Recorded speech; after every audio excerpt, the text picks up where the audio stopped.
Okay, so the Turkish get-up. First, we'll just kind of talk about why would you do a Turkish get-up? Why is the Turkish get-up good for jiu-jitsu?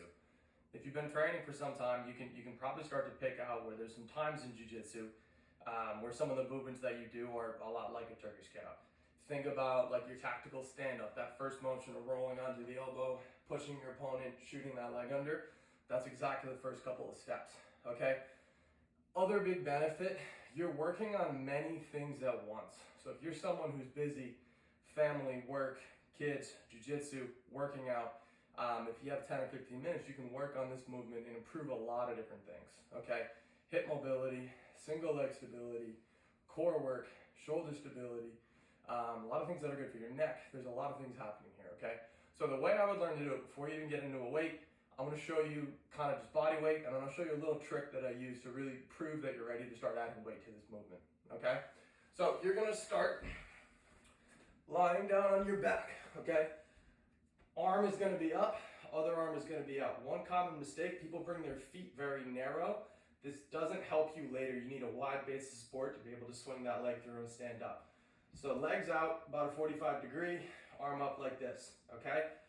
Rolling onto your side is the first step. A lot of people like to do a sit-up, okay? The motion is pushing through this heel, coming onto my side, and getting up onto my elbow. So you'll notice my chest faces this way, okay? I'm not forward like this, it's here, okay? From here, I'm gonna take my hand, come on up to my hand, okay? Then I'm gonna drive through this heel here, bridge up onto my hip, and then pull this leg underneath. Now, the position that this leg lands in is important, okay? So a lot of times people will pull this leg through into something like this. This creates a straight line between this foot and this leg here. It's not a very strong position. If someone were standing here and had to push me over, they could very easily do it. I don't have the ability to really drive a whole ton back. What I want to do is pull this leg through with my knee facing this hand, okay? Now I have a big 90-degree angle. I have a strong base of support, something I can really push back into. Much more supportive, okay? From here, my next step, I'm not just gonna come up, okay?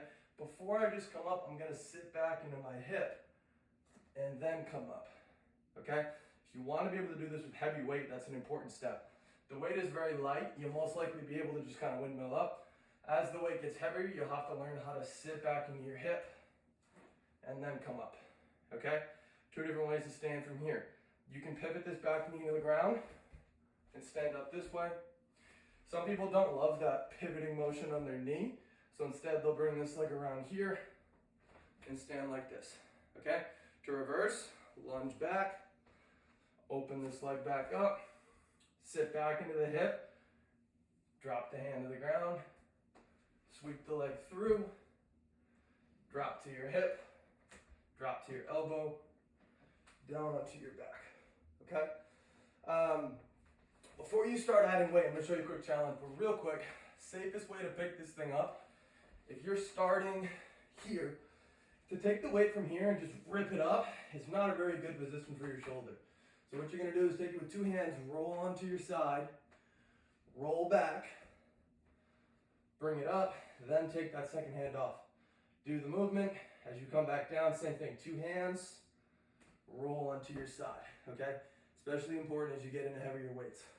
Before you get into weights, if this is a brand new movement for you, you've never done this, the movement I want you to master before you get into a weight is being able to do this with a shoe balancing on top of your hand. It teaches you a ton about stability and what has to happen with this movement. Now the true test would be a cup of water balanced on your hand. We'll start with a shoe.